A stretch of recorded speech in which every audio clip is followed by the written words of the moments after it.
Bismillahirrahmanirrahim. Assalamualaikum warahmatullahi wabarakatuh. Innal hamdalillah nahmaduhu wa nasta'inuhu wa nastaghfiruh wa na'udzu billahi min shururi anfusina wa min sayyiati a'malina. May yahdihillahu fala mudilla lahu wa may yudlil fala hadiya lahu. Asyhadu an la ilaha illallah wahdahu la syarika lahu wa asyhadu anna Muhammadan abduhu wa rasuluh. Sallallahu ala nabiyyina Muhammadin wa ala alihi wa ashabihi wa man tabi'ahum bi ihsan ila yaumiddin. Amma ba'd. Al-ikhwan wal akhwat rahimani wa rahimakumullah. Alhamdulillah, kembali di hari ini kita bermajelis di masjid kita ini, Masjid Nurul Bahri, yang alhamdulillah di masjid ini kita sudah banyak yang kita ambil dari kajian rutin kita, khususnya membaca kitab Bulughul Maram min Adillatil Ahkam karya Al-Imam Al-Hafidz Ibn Hajar Al-Asqalani Asy-Syafi'i rahimahullahu ta'ala. Di malam hari ini kita masih melanjutkan pembahasan kitab Thaharah, khususnya di bab pembatal wudhu. Cuman hanya satu hadis saja karena sisa satu. Kemudian setelah itu kita langsung masuk di bab adab qodoi al-hajat, bab adab buang air, adab buang hajat. Kita baca dulu satu hadis sisa pertemuan yang lalu, yang mana satu hadis ini sebenarnya hanya menegaskan apa yang telah berlalu bersama kita dari pembatal wudhu. Cuman ada tambahan faedah yang belum sampaikan. Kata beliau rahimahullah, di hadis di percetakan saya ini dia tertulis nomor 75. Kalau di cetakan lain, misalnya ini saya ada cetakan kedua, juga diambil dari Maktutot, tulisan dari Bulughul Maram. Ini hadis masuk nomor 78, jadi beda 2. Makanya anak selalu bilang berdasarkan cetakan yang saya pegang. Mungkin di cetakan yang dipegang oleh ikhwan beda dengan nomornya.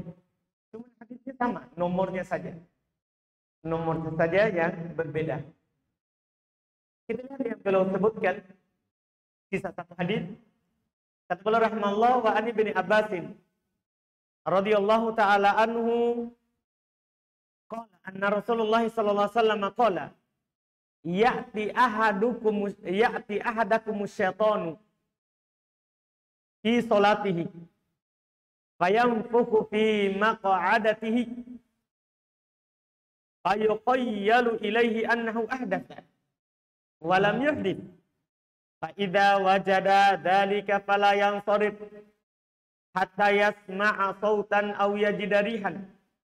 Akhrajahul Bazzar wa asluhu fi sahihaini min hadithi Abdullah ibn Zaid wa li Muslimin an Abi Hurairah radhiyallahu ta'ala anhu nahwuhu wa lil Hakim an Abi Sa'id marfu'an idza jaa ahadakumus syaiton faqala innaka ahdatsa hal yaqul kadzabta. Akhrajahu Ibnu Hibban kadzalik bilafdin falyakul fi nafsihi. Kata beliau rahimahullah dari Ibnu Abbas radhiyallahu taala anhuma, beliau berkata Rasulullah sallallahu alaihi wasallam bersabda, syaitan akan datang kepada salah seorang dari kalian di dalam sholatnya. Ini ma'ruf ya. Ketika kita sholat, setan akan mendatangi kita. Di hadits yang lain disebutkan oleh Nabi SAW, "Idza adzana al-muadzin farra syaitan walau durra." Apabila muadzin adzan, setan akan lari sambil keluar kentutnya. Kentut yang berbunyi, tapi kita tidak dengar. Kalau sudah selesai adzan, datang. Dia membisikkan kepada orang yang sholat.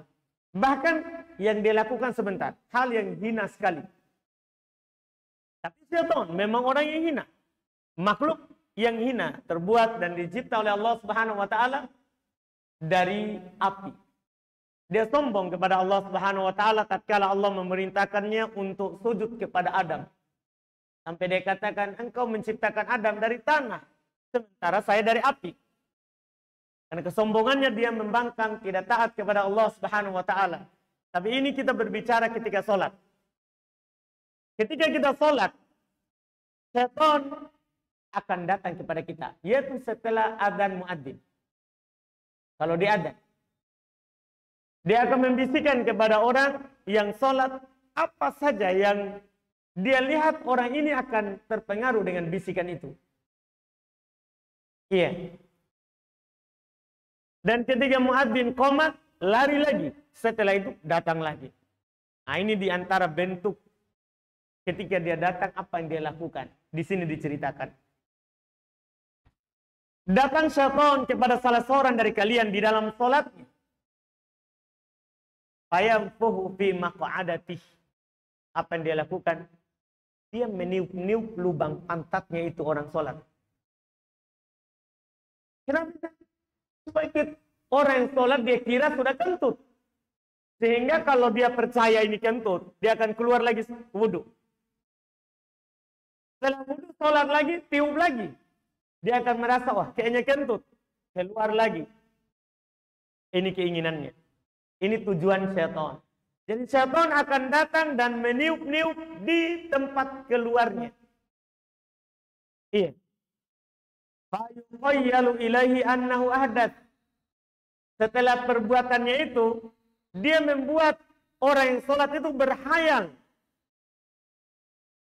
Terjadi waswas, dia membisikkan sesuatu bahwasanya kamu sudah hadas. Padahal dia tidak berhadas, hanya syaitan yang meniup-niupnya. Tapi syaitan mewaswaskan, kamu sudah berhadas. Itu terjadi pada setiap kita. Apalagi orang-orang yang tinggi waswasnya, apalagi yang menerima ini waswas. Iya. Apa jalan keluarnya? Karena ini permainan syaitan, maka kita harus kembali ke syariat. Karena syariat telah mengetahui bagaimana cara mengatasi masalah ini. Maka Nabi SAW memberikan jalan keluar kepada kita. Fa'idha wajada dzalika, apabila salah seorang dari kalian mendapatkan hal itu, seperti ada yang keluar, terus dibisikkan, oh telah keluar sesuatu. Kalau salah seorang dari kalian mendapati itu, ala yang sore, maka jangan dia keluar, batalkan sholatnya. Hatta yasma'a sautan au yajidariha, sampai dia betul-betul mendengar ada suara atau dia mencium bau. Karena kadang kentut itu bersuara tidak berbau, kadang juga tidak bersuara tapi berbau. Walaupun ada juga tidak bersuara, juga tidak berbau. Tapi ini kata Nabi SAW, kalau antum dapat itu, jangan batalkan sholatnya antum. Itu permainannya syaitan. Sampai kapan? Sampai betul-betul antum mendengar ada suara. Suara kentut maksudnya. Ya, dari diri antum, bukan orang lain. Dan sampai, saya dengar suara tadi, tapi dari sebelah. Antum juga ikut batalkan. Kan saya sudah ingin dengar suara. Bukan, maksudnya dari diri antum. Bukan suaranya orang lain. sampai mendengar suara atau dia mencium bau. Dia cium baunya, tadi ada yang keluar. Rasanya kemudian dia cium ada bau. Oh, saya sudah kentut. Baru keluar. Hadis ini kata beliau rahimahullah akhrajahu Al-Bazzar. Dikeluarkan oleh Al-Imam Al-Bazzar. Ya. Kalau dalam riwayat Imam Al-Bazzar di sini disebutkan di ta'liq hadis ini diriwayatkan oleh Imam Al-Bazzar, sebenarnya dia adalah hadis yang dhaif. Karena di dalam sanadnya ada rawi yang bernama Abu Uwais. Di dalam sanadnya ada rawi yang bernama Abu Uwais. Dia adalah dhaif. Cuman hadis ini terdapat pendukung dari jalur lain, seperti juga yang disebut oleh penulis setelahnya. Sehingga ketika ada dhaifnya dhaif yasir, dhaif ringan, yang bukan dhaifnya mungkar, maka bisa dikasih naik ke hasan li ghairihi. Bagus karena ada yang lain sebagai pendukungnya. Ini hadis di dalam sanadnya rawi yang bernama Abu Uwais. Dhaif. Ada perselisihan dalam periwayatannya sedikit. Tapi dia sahih karena ada pendukungnya. Pendukungnya mana? Di antaranya sebentar. Yang disebutkan. Wa asluhu fis sahihaini min hadits Abdullah bin Zaid. Asal daripada hadis ini ada dalam riwayat Imam Al-Bukhari dan Imam Al-Bukhari dan Imam Muslim, tapi dari Abdullah bin Zaid. Ini pendukungnya. Yang membuat dia naik ke derajat apa? Sahih. Pendukung pertama. Pendukung kedua, wali muslimin dalam riwayat Imam Muslim an Abi Hurairah radhiyallahu taala anhu nahwuhu. Ini pendukung kedua. Jadi pendukung pertama riwayat Bukhari Muslim dari Abdullah bin Zaid. Pendukung kedua riwayat Muslim dari Abu Hurairah. Ini yang membuat dia naik ke derajat hasan. Ke derajat hasan. Hadis ini yang kita dapat ini dengan lafaz ini sebelum kita baca riwayat berikutnya. Ini hadis adalah merupakan dalil dari kaidah besar di dalam syariat kita. Ana pernah sebut di antum di majelis fikih Bulughul Maram ini, yaitu kata para ulama rahimahumullah, hadis ini sebagai dalil dan pokok pijakan di dalam masalah terkait dengan sesuatu yang kita yakini kemudian ada keraguan setelahnya. Kita harus pegang yang mana? Ada sesuatu yang kita sudah yakini.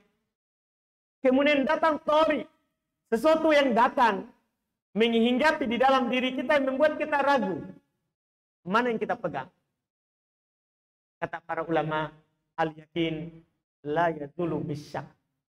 Namanya sesuatu yang yakin itu tidak bisa hilang karena adanya sesuatu yang diragukan. Antum amalkan yang ragu, yang yakin. Tinggalkan yang ragu. Tinggalkan yang ragu. Itu kaidah pokok. Ini juga didukung dalam hadis-hadis yang sangat banyak. Ini kaidah. Di antaranya ini yang ada di hadapan kita.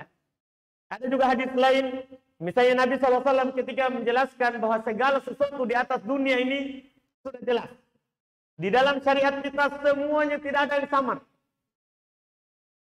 Kata Nabi SAW di dalam hadis Bashir, al-halal bayyin wal haram bayyin wa bainahuma umurun mustabihat.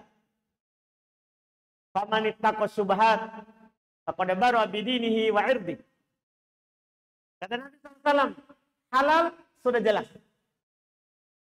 Tidak ada lagi perkara yang halal kecuali pasti sudah disebutkan. Haram sudah jelas.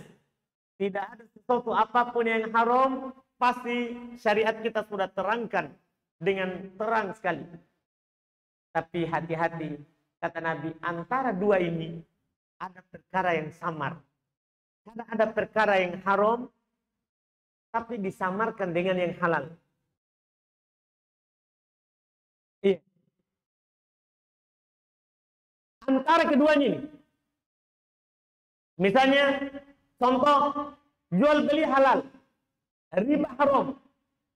Datang orang samarkan riba ke dalam bentuk jual beli. Nah, ini masalah ini. Ini masalah. Antara perkara ini ada yang mustabihat. Tapi apa harus kita lakukan terhadap perkara yang samar? Kita ragu. Wah, jangan sampai ini haram. Ragu kita. Kata Nabi SAW, siapa yang menjauhkan dirinya dari perkara yang ragu, dia hanya mengamalkan apa yang yakin, maka sungguh dia telah menyelamatkan agamanya dan telah menyelamatkan kehormatannya. Dua yang diselamatkan. Dia selamatkan agamanya dan dia selamatkan dirinya, keluarganya, dunia akhiratnya. Ini yang perlu kita tanamkan dalam kehidupan. Bahkan di dalam sholat. Ini contoh di dalam sholat. Kita yakin sudah wudhu. Kita sholat, tiba-tiba datang waswas, ada yang keluar. Ketahuilah, tidak semua yang waswas itu kita taati dan kita percayai. Ini hanya keraguan. Tidak boleh kita batalkan sholat kita sampai betul-betul ada yang meyakinkan bahwa telah batal. Dengan apa itu? Nabi contohkan. Kalau kentut ya ada suaranya, atau kalau tidak ada suaranya ya ada baunya. Adapun hanya sekedar seperti ada angin yang keluar, itu setan yang meniup. Itu setan yang meniup. Ini Masya Allah.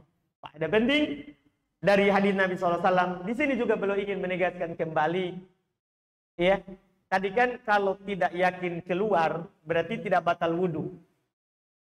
Berarti kalau ada yang keluar dari dubur ataupun dari kubul, batal wudhu kita. Dan itu disepakati oleh para ulama bahwa keluarnya air besar atau air kecil atau kentut, ya, itu membatalkan wudhu, tidak ada silang pendapat. Bahkan yang tidak biasa keluar pun kalau keluar di situ membatalkan wudhu. Membatalkan wudhu. Telah berlalu penjelasannya, alhamdulillah, di awal-awal pembatal wudhu. Berikut dikata beliau rahimahullah, walil hakim an Abi Sa'id marfu'an, dalam riwayat Imam Al-Hakim dari Abu Sa'id secara marfu', katanya Nabi SAW bersabda, idza ja'a ahadakum syaitan, apabila syaitan datang kepada salah seorang dari kalian, faqala, syaitan bilang kepada antum, ahdatsa, kamu telah hadat. Maksudnya dalam bisikannya. Fakul falyakul, maka hendaklah salah seorang dari antum bilang, kadabta, kamu dusta. Kamu dusta. Jadi ketika ada bisikan, kamu hadat, hendaklah antum bilang juga dalam diri antum, kamu dusta. Ini dikeluarkan kata beliau oleh Akhrajah Ibn Hibban kadzalika bilafdin, dikeluarkan oleh Ibn Hibban demikian dengan lafaz falyakul fi nafsih. Ada tambahan, hendaklah dia katakan dalam dirinya, kadabta, kamu dusta. Cuma tambahan, hendaklah dia katakan dalam dirinya ini, kamu dusta. Di dalam riwayat Imam Ibn Hibban, demikian pula apa yang disebutkan oleh beliau dalam riwayat Imam Al-Hakim, ini dhaif. Karena di dalam sanadnya ada rawi yang bernama Iyad Ibn Hilal. Dia adalah rawi yang majhul, tidak dikenal. Jadi kalau yang ini, kalau syaitan mengatakan kepada kamu, antum, kamu telah berhadat, antum bilang juga, kamu dusta. Ini kan berbicara dalam sholat. Apalagi kalau antum bicara di dalam sholat, seperti itu dengan membisikkan dalam diri, itu kan menghilangkan konsentrasi lagi sholat. Riwayat ini adalah dhaif. Yang kalau datang dia bilang kamu telah berhadat, terus kamu jawab dusta. Ini dhaif. Dikeluarkan tadi oleh yang beliau sebutkan Al-Imam Al-Hakim, juga Ibn Hibban. Tapi ini riwayat dhaif. Kami ulangi, karena di dalam sanadnya ada rawi yang bernama Iyad Ibnu Hilal. Dia adalah rawi yang majhul, tidak dikenal. Rawi yang tidak dikenal. Jadi kesimpulannya kita hanya beramal dengan hadis yang pertama tadi. Kalau ada bisikan, tidak perlu antum bilang antum dusta, kamu dusta. Cukup saja bangun di atas apa yang yakin. Karena hadis yang pertama tadi itu lebih sahih. Bahkan ada pendukung dari riwayat Bukhari Muslim. Ada juga riwayat Muslim dari sahabat yang belum sebutkan. Jadi kita cukupkan dengan hadis yang sahih, tidak pakai hadis yang dhaif. Kita cukupkan hadis yang sahih, tidak pakai hadis yang dhaif. Ini selesai pembatal wudu. Alhamdulillah kita bersyukur kepada Allah Subhanahu wa taala atas perkara tersebut. Kita masuk di bab berikutnya. Kata beliau rahimahullahu taala, babu adabi qada'il hajah. Bab adab di dalam buang hajat. Di sini kalau kita melihat hadis yang beliau akan sebutkan, maka beliau akan menyebutkan kepada kita, insya Allah yang kita akan ambil di beberapa pertemuan, mulai dari malam ini sampai nanti yang akan datang. Beliau akan sebutkan kepada kita adab buang hajat qauliyah wa fi'liyah. Dua. Adab buang hajat apakah secara ucapan yang harus kita ucapkan, yang disunnahkan, dan fi'liyah apa saja yang harus kita lakukan ketika buang hajat. Ketika buang hajat. Ini yang beliau akan sebutkan. Dan ini penting. Dan ini juga Masya Allah menggambarkan bahwa syariat kita syariat yang sempurna. Jangan masalah-masalah besar. Rukun Islam. Rukun iman. Terkait dengan muamalah jual beli. Itu masalah-masalah besar. Masalah kecil saja. Itu dijelaskan dalam syariat kita. Buang hajat. Adab masuk dan keluar kamar mandi. Ini dibahas. Tentunya perkara-perkara yang terkait dengan masalah-masalah besar di syariat kita, alhamdulillah, lebih jelas dan lebih terang. Ini jelas kesimpulannya. Kalau antum beramal atau berada di atas sunnah, ketahuilah antum berada di sesuatu keadaan yang dikatakan oleh Nabi SAW, lailuha kana hariha. Malamnya itu sama dengan siangnya. Artinya, antum tidak pernah gelap di dalam syariat Islam. Semuanya terang. Semuanya terang. Kuncinya cuma satu. Antum datang belajar. Antum akan mendapatkan terangnya ini syariat. Antum datang belajar. Sampai di masalah buang hajat. Belum menyebutkan beberapa hadis. Hadis yang pertama. Kata beliau rahimahullah an Anas radhiyallahu ta'ala anhu qala kana Rasulullah sallallahu alaihi wasallam idza dakhala al-qala wada'a khatamah akhrajahu al-arba'a wa huwa ma'lul.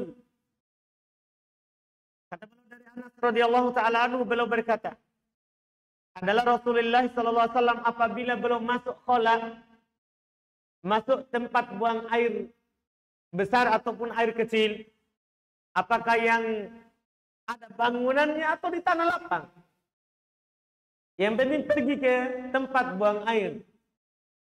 Wada'a khatamah, maka Nabi SAW membuka cincinnya. Membuka cincinnya.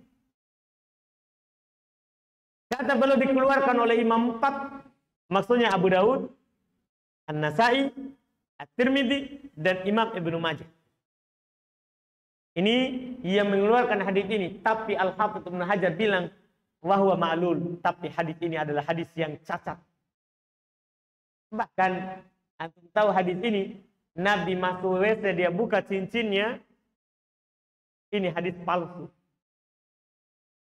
Dinyatakan seperti itu. Kenapa bisa? Apa yang menyebabkannya dia sampai seperti itu kedudukannya? Karena terdapat keterputusan dalam sanadnya antara Ibnu Juraij dan Imam Az-Zuhri. Imam Az-Zuhri rawi hadis yang kuat, rawi Bukhari Muslim. Tapi meriwayatkan hadis tadi itu dari jalur Ibnu Juraij, dia langsung menceritakan dari Imam Az-Zuhri, sementara dia tidak mendengar darinya. Ada orang tidak mendengar sesuatu, tapi dia ceritakan. Dusta. Tidak diterima. Terputus sanadnya. Oleh karena itu, komentarnya para ahli hadis sangat keras terkait dengan hadis yang ada di hadapan kita tadi. Bahwa Nabi masuk kamar mandi, masuk tempat buang air, belum buka cincinnya. Belum buka cincinnya. Kata Imam Abu Dawud rahimahullahu ta'ala, terkait dengan hadis yang ada di hadapan kita ini, beliau berkata,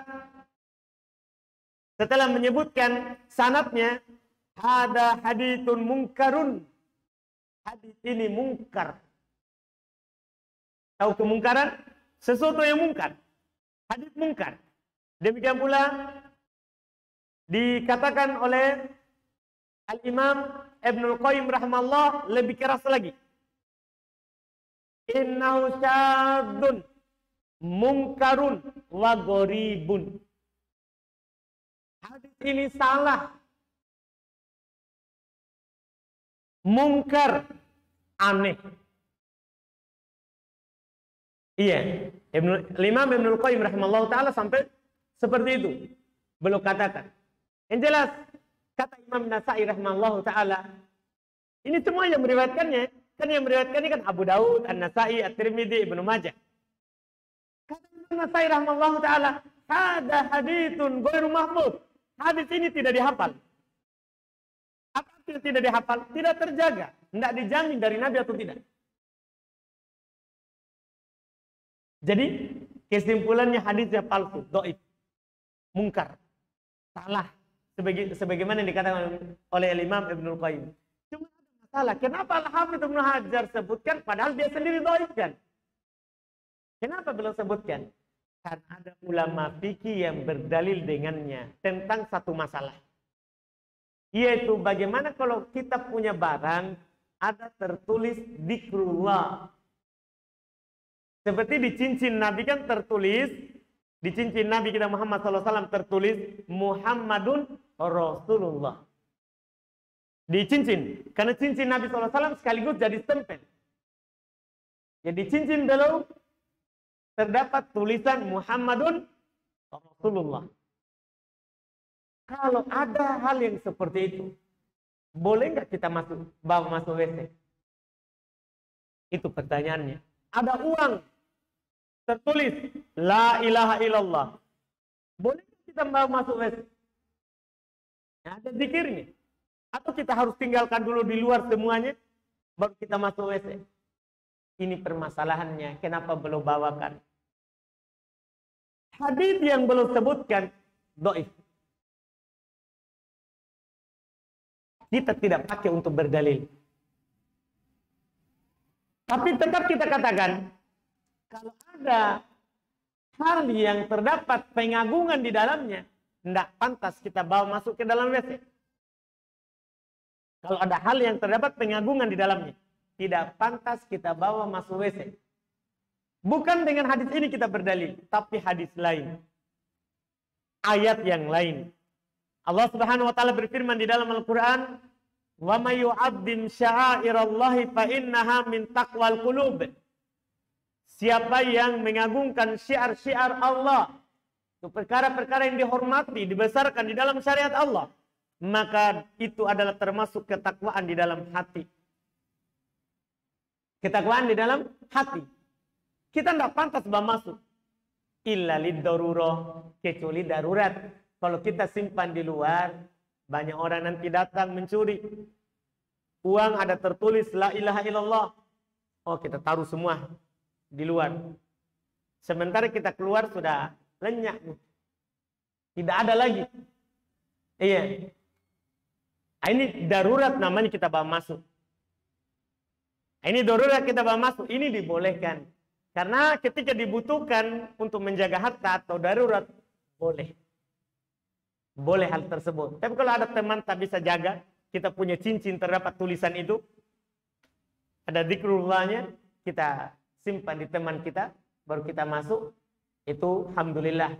Tapi kalau kita tidak ada tempat untuk dititipkan, kita bawa masuk juga tidak masalah. Kecuali Quran, hati-hati. Kecuali Quran, memang dia tidak dibolehkan sama sekali. Quran. Ini hal-hal yang lain. Yang ada di dalam terdapat zikrullah. Ini Masya Allah yang disebutkan oleh para ulama kita. Adapun dalilnya ayat tadi bukan hadis yang beliau sebutkan. Bukan hadis yang beliau sebutkan. Kata Syekhul Islam Ibnu Taimiyah rahimahullah, ad-darahim idza kutiba 'alaiha la ilaha illallah wa kanat fi mindil aw farid yajuzu ayyudkhila bihal qala. Dirham, uang, apabila di dalamnya terdapat tulis la ilaha illallah, tapi dia dibungkus di dalam tas atau dalam dompet, boleh untuk dibawa masuk ke dalam kamar mandi. Mungkin bisa dipahami? Karena ini dibutuhkan hajat.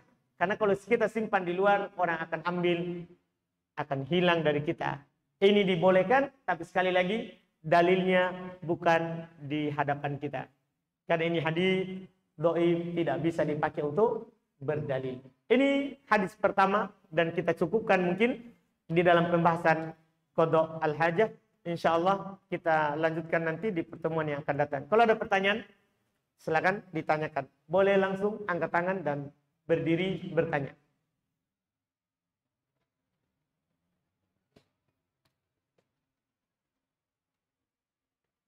Ini ada pertanyaan kertas.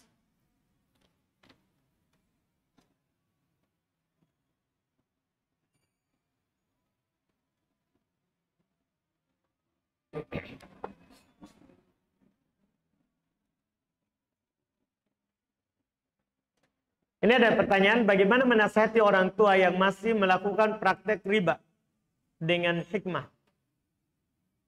Karena kadang takut menasihati, nanti beliau marah dan menyakiti hati kedua orang tua. Iya. Dengan hikmah itu, iya, kalau kita tanya bagaimana caranya dengan hikmah, hikmah itu artinya pengertian yang disebutkan oleh Syekh Abdurrahman bin Nasir As-Sa'di rahimahullah, dia adalah wat'u syai'i fi mawadhi'ihi. Antum meletakkan sesuatu pada tempatnya. Itu pengertian hikmah. Artinya antum nasihati saat memang nasihat itu dia terima. Sebagai anak. Itu caranya kalau kita bertanya dengan hikmah. Antum letakkan sesuatu sesuai dengan tempatnya yang pas. Al-munasib lahu, yang cocok untuknya. Antum tahu, antum sudah bersama orang tua antum dari kecil. Antum tahu apa yang cocok untuk orang tua antum. Iya. Antum tahu yang cocok. Kalau memang kalau langsung dikasih tahu riba, haram, berat, kasih tahu yang lain. Kasih tahu dulu yang lain. Insya Allah kalau dia ikut yang lain, akan mudah baginya untuk meninggalkan dosa berikutnya. Karena hidayah itu, kebaikan itu saling menyeret. Ketika kita melakukan satu kebaikan, maka pasti kita akan melakukan kebaikan yang lain. Itu otomatis. Karena kebaikan dia punya saudari-saudari. Itu kebaikan. Sebagaimana dosa juga punya saudari-saudari. Kalau kita melakukan satu dosa, maka akan terseret lagi ke dosa yang lain. Kebaikannya juga seperti itu. Antum misalnya bermajelis ilmu. Ada hal banyak yang ikut dalam majelis ilmu. Kalau antum datang ke masjid. Contoh misalnya, karena mau datang majelis ilmu, antum sholat tahiyat masjid. Sholat wudhu. Terus, karena taklimnya maghrib isya, akhirnya antum menunggu sholat isya sambil duduk majelis. Itu kan terus tercatat antum sebagai orang yang sholat. Ini hanya contoh sempit. Kebaikan itu saling menyeret. Maka orang tuanya antum di sini, antum nasihati dengan hikmah seperti itu. Letakkan nasihatnya antum sesuai dengan tempatnya yang cocok untuknya. Yang cocok untuknya.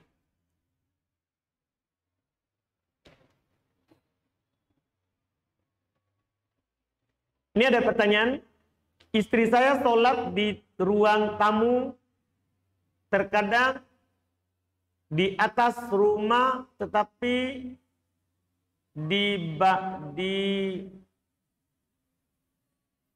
di bawahnya ada WC. Dikarenakan rumah kami sempit kecil dan di ruang dalam ada spray atau ada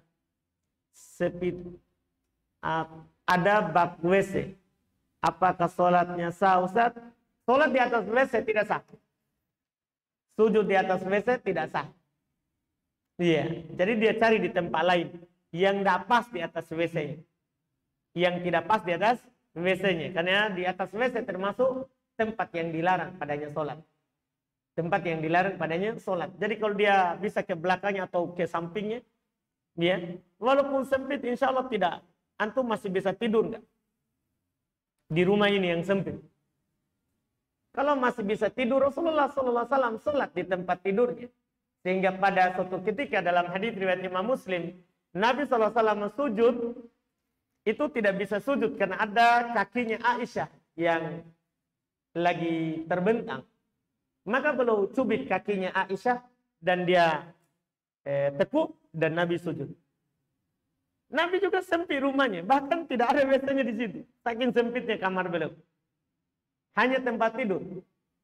Tapi kalau sujud, sholat di tempat tidur. Boleh sholat di tempat tidur. Tidak mengapa ketika keadaan rumahnya itu sempit seperti itu. Supaya jangan sholat di atas kamar mandi atau WC.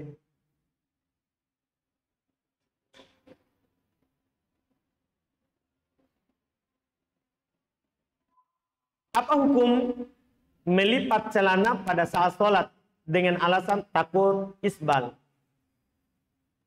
Melipat celana, demikian pula lengan baju di saat sholat dilarang. Di dalam hadis riwayat Imam Muslim rahimahullah ta'ala. Itu dilarang, tapi tidak membatalkan sholat. Kalau ada orang sholat melipat celananya atau dia lipat lengan bajunya, dia berdosa, tapi tidak batal sholatnya, sah. Tidak batal sholatnya atau sah. Jadi ketika ada orang ini, dia lipat sholatnya karena takut isbal, sah sholatnya. Tapi dia berdosa karena dilarang untuk melipat. Apakah di celana ataupun di lengan pakaian. Di lengan pakaian. Bahkan rambut, kalau antum panjang rambutnya ketika sujud, itu dilarang untuk disingkirkan. Kalau memang tidak ditutup oleh songkok. Ya, tidak ditutup oleh songkok. Makruh hal tersebut. Sebagian para ulama mengatakan makruh. Iya, sebagian ulama mengatakan makruh. Artinya sah sholatnya. Sah sholatnya. Iya. Cuman kalau mau lebih aman lagi supaya tidak dilipat, ya, tidak jatuh dalam kesalahan di dalam sholat, ya kita potong. Iya, kita potong celana kita supaya tidak isbal, supaya tidak perlu lagi dilipat saat kita sholat. Itu lebih aman dan lebih baik.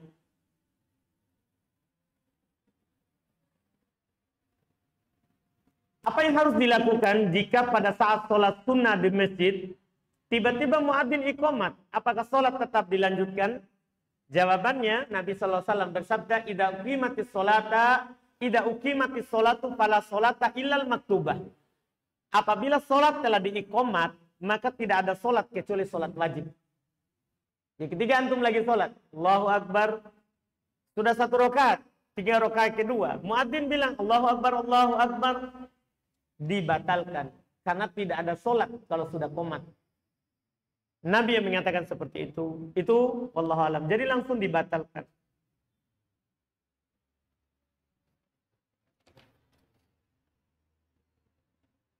Bagaimana hukum jual beli kucing? Tidak boleh, haram. Kucing termasuk barang yang haram dimakan, termasuk hewan yang haram dimakan. Dan memperjualbelikannya juga haram, karena Nabi SAW bersabda, "Innallaha idza harrama syai'an harrama samanahu. Allah Subhanahu wa taala kalau mengharamkan sesuatu maka haram harganya. Maka haram harganya. Jadi melakukan jual beli kucing haram, tidak boleh.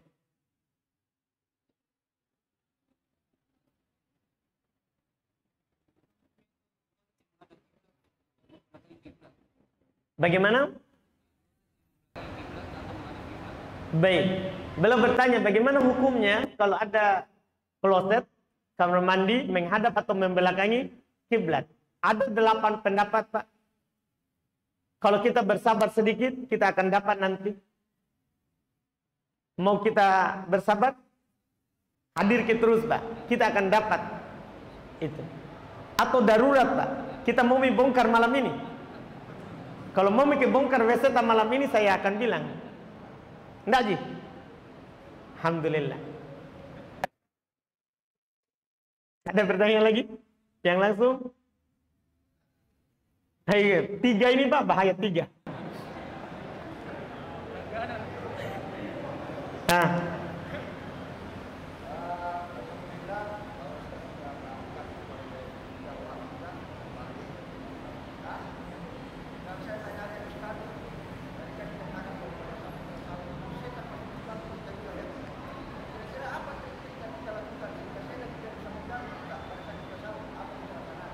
Baik.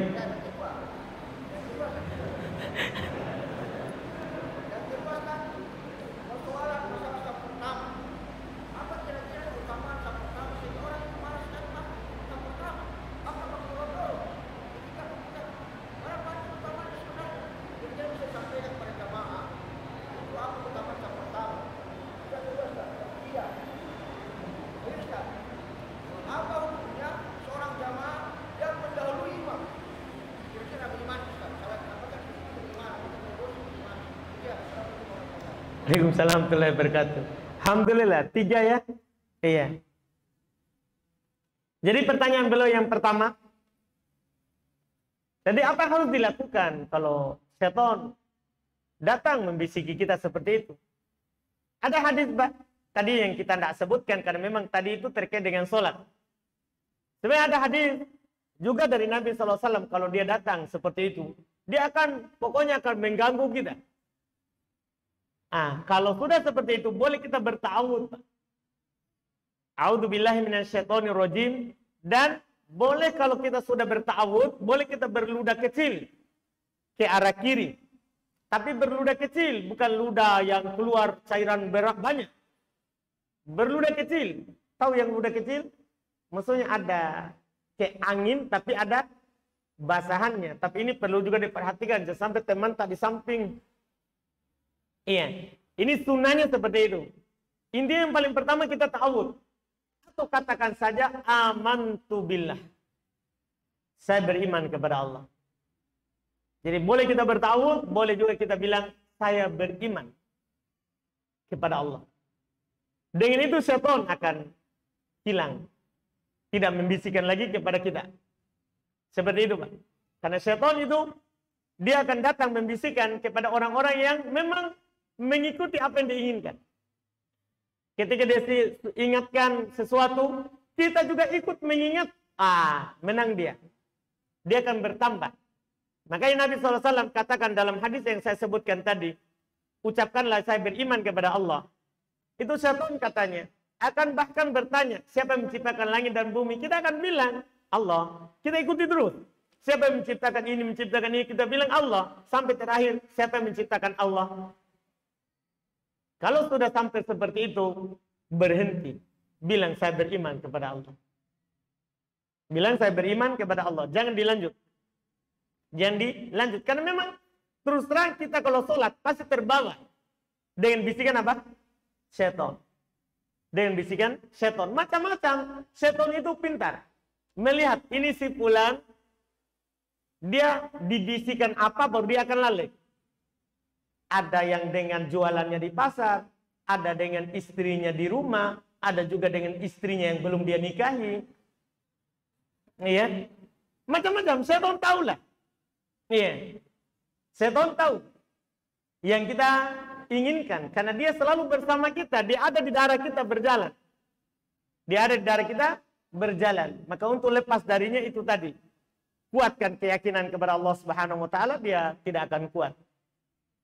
Itu untuk pertanyaan pertama. Pertanyaan kedua, boleh bilang apa keutamaan sop yang pertama? Nabi SAW cuma mengatakan, "Lau ya'lamun nas ma fi sopil awal." Seandainya orang-orang tahu apa yang ada pada sop yang pertama, maka la tasahamu, mereka akan saling mengundi. Nabi tidak sebutkan apa keutamaannya, tapi kalau mereka tahu, ini dimajuhulkan supaya kita bersemangat untuk datang mendapatkan sop yang pertama. Mereka akan mengundinya, saking utamanya itu. Kita akan mengundinya, seperti itu. Yang ketiga, belum bertanya bagaimana, apa hukumnya orang yang menyelisih imam, berdosa. Berdosa. Orang yang menyelisih imam berdosa, karena banyak sekali hadits yang datang dari Nabi SAW terkait dengan ancaman orang yang menyelisih imam. Dalam hadits Bukhari Muslim bahkan diancam, orang menyelisih imam akan diubah wajahnya ke bentuk khimar, bentuk keledai. Ini ancaman namanya. Tidak diancam seperti itu, kecuali memang perkara yang dosa besar. Perkara yang dilarang. Perkara yang dilarang. Berdosa, Pak. Tapi apakah sholatnya batal? Tidak. Ini dibilang dia berdosa tapi sholatnya tetap sah. Dia berdosa tapi sholatnya tetap sah. Seperti itu Pak, wallahu alam. Di dalam toharoh, bagaimana hukum memasukkan jari ke dubur? Iya, memasukkan jari ke dubur. Apa hukumnya? Apakah sunnah ketika kita cebok, buang air besar, saat kita cebok, kita masukkan supaya memastikan ini kuningan sudah bersih nggak sampai ke dalam. Iya. Ini ada haditsnya orang yang melakukan hal tersebut, tapi hadis palsu. Dan para ulama menyebutkan ini adalah doror. Seorang kalau setiap buang air dia masukkan jarinya ke duburnya, ini akan membahayakan lubang pantatnya. Akan membahayakan lubang pantatnya. Itu yang pertama, akan doror bagi badannya dan akan doror bagi keyakinannya. Yang seperti itu biasanya orang-orang yang berwas-was tinggi. Biasanya orang yang berwas-was tinggi, punya keraguan yang tinggi. Maka ini nanti akan berbahaya bagi keyakinannya. Akan berbahaya bagi keyakinannya. Sebaiknya dan bahkan yang harus itu tidak dilakukan, wallahu alam.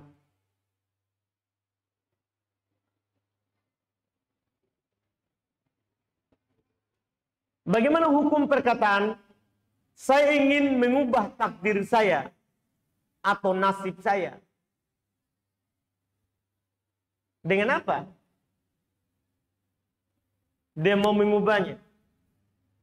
Maksudnya, mungkin dia bekerja, dia cari uang.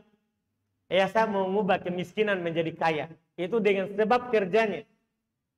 Dengan sebab kerjanya. Ya, ada arahnya ke situ. Adapun kalau dia meyakini begitu dia bisa mengubah takdirnya tanpa ada takdir dari Allah, hukumnya kafir. Itu mengingkari takdir namanya. Itu masuk dalam keyakinan orang-orang Qadariyah. Orang-orang Qadariyah itu perbuatannya adalah takdir dia sendiri, bukan Allah yang menentukan. Itu naudzubillah.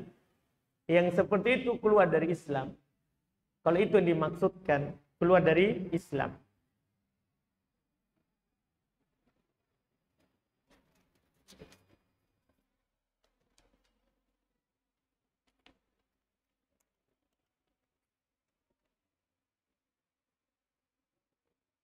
Ini ada pertanyaan, bagaimana jika kita bawa Quran di dalam WC, tapi Quran terbungkus dan di dalam tas?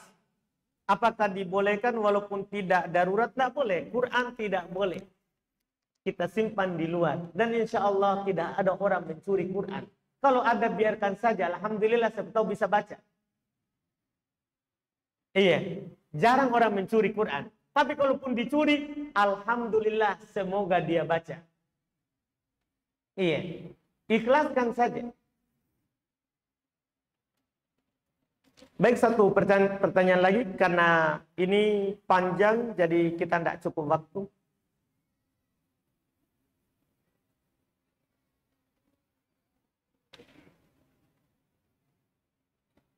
Apakah benar orang yang tidak bangun sholat subuh, setan kencing di telinganya? Iya. Setan kencing di telinga orang yang tidak bangun subuh. Karena setan itu kencing di telinga, data juga dalam hadis dan Sahih Bukhari Muslim, setan itu bermalam di lubang hidung. Makanya ketika bangun tidur kita disunahkan untuk cuci tangan dan memasukkan air ke hidung dan membuangnya. Karena setan bermalam di sini, di dalam. Di lubang hidung. Di lubang hidung. Nah, itu datang dalam hadis-hadis yang sahih dari Nabi kita Muhammad SAW. Alhamdulillah kita cukupkan. Insya Allah kita lanjutkan lagi di pertemuan akan datang. Masih terkait dengan bab buang hajat. Semoga apa yang kita ambil di malam hari ini ada manfaatnya. Subhanaka wa bihamdik. Asyhadu an la ilaha illa anta astaghfiruka wa atubu ilaik. Assalamualaikum warahmatullahi wabarakatuh.